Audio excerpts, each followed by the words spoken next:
Alright, let's talk the 2023 Saudi Arabian Grand Prix, and I must say, that was quite easily the most boring race we've had yet at Saudi Arabia. Not exactly a very difficult task considering the last two were absolute bangers, but F1 this year really hasn't not been impressing me that much so far. Albert Park in 2 weeks time, I swear to God, it better deliver, because look, I'm not going to be very happy if I have to get up at 6 o'clock in the bloody morning just to witness yet another Red Bull 1-2 by about 10 seconds.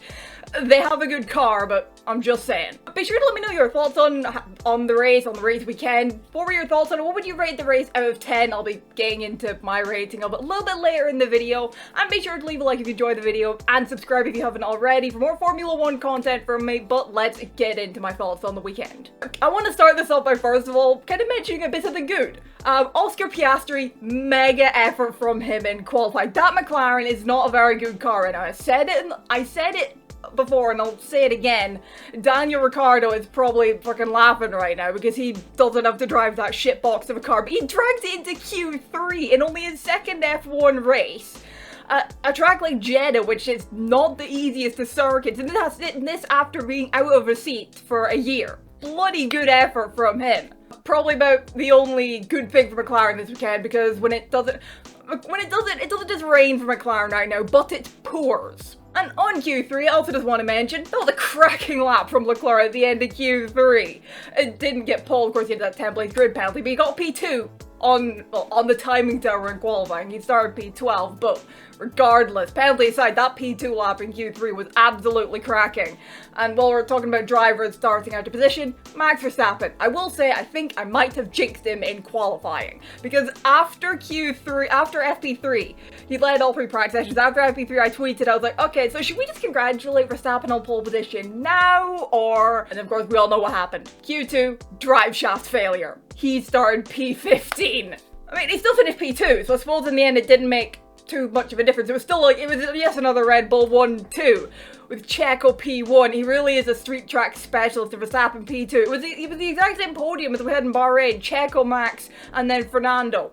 Before he got a 10-second penalty after the race for serving a 5-second penalty that he got for being parked in his grid box incorrectly. Served that incorrectly. It's the exact same thing that happened to Ocon in Bahrain. The second weekend running where a driver had been parked in the grid spot incorrectly, and then when they went to serve that penalty, it was served incorrectly and they got another penalty for it. The FIA might need to think about doing something, and I'm a little bit curious as to why that wasn't looked into during the race, because that was like, what, in the mid-teens when Alonso pitted. It was when the safety car came out. We'll come back to that. That was in the teen laps. They had like 60% of the race to look into it, but they didn't do it until after the race. It didn't give Alonso a chance to try and check out up the road to try and build a gap to hold on to that P3 podium, but in the end he didn't, and it was Russell who got P3, promoted to P3. Mercedes, for all their griping about their car, needing to make big changes, they managed to get what was in the end P3 and P5. But they were ahead of the 2 Ferraris, Sainz in 6th and Leclerc in 7th. Ferrari with not the race weekend they would have, the race they would have wanted, the drivers would have wanted. I mean, Leclerc after the race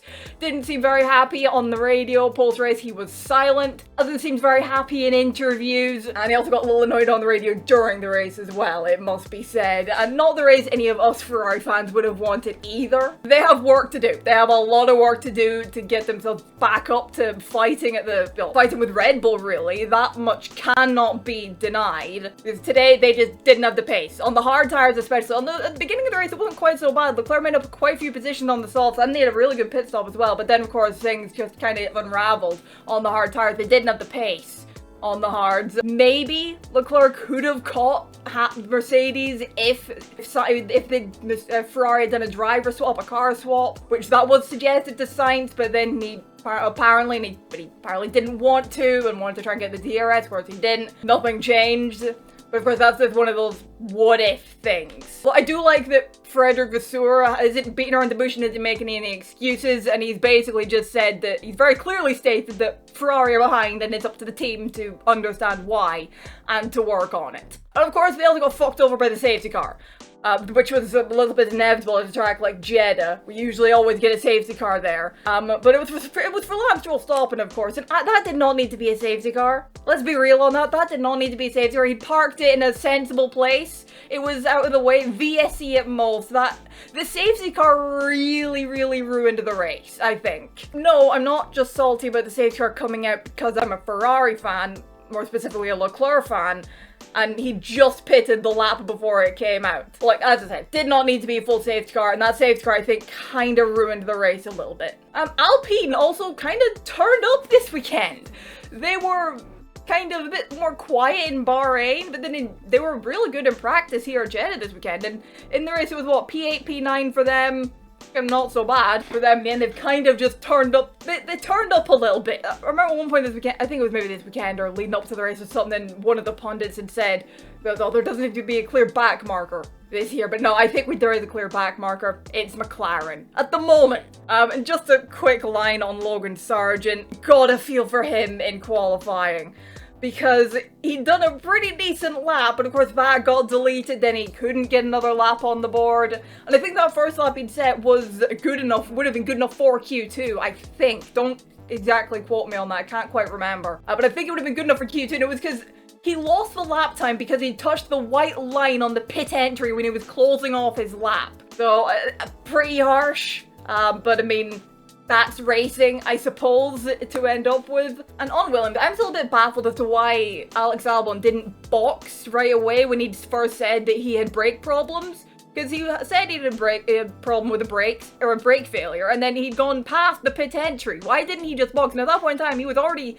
just keeping out of the way of other cars. Why didn't he just box then, instead of going around and doing another lap? It doesn't really make too much sense, to be fairly honest. But apart from that, AlphaTauri, Haas, whoever else I've missed, I've probably missed someone else. Alfa Romeo, I don't really have much to say on them. They were kind of just there, quiet. I can't say I paid too much attention to them. One of the Haas's did have a pretty decent move for the final points paying position, though. I think it was Kevin Magnussen. And just to mention, also this weekend, it was revealed that Lewis Hamilton and his physio, Angela Cullen, have gone their separate ways, and I just wanted to say I wish Angela all the best in whatever she's going to be doing next. Overall, my rating of this race, I'm giving it a 4 out of 10. I mean, it wasn't as bad as Bahrain. Checo had a brilliant drive to win the race. As I said, he's very much a street track specialist, as my headphones turn off.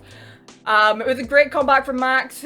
Leclerc had a good comeback as well. I'm sure P7 is not what he would have originally wanted, but at least he has points on the board at the very least. Overall, though, it was just a tad boring. And I'm just going to close off by saying this, and I suppose this is mainly for the Ferrari fans and the McLaren fans, who are undoubtedly hurting the most right now. The McLaren fans just hang in there. All we can really do, we just have to hope for the best, expect the worst, and take what comes. Because what else can we really do, to be honest? So what are your thoughts on the 2023 Saudi Arabia Grand Prix? Let me know your thoughts down in the comments below, and let me know your rating of this race as well. What do you give it out of 10? Let me know your thoughts down below. Drop a like if you enjoyed the video, subscribe if you're new to keep up to date with all my Formula 1 content, and I will see you in the next video. Bye-bye.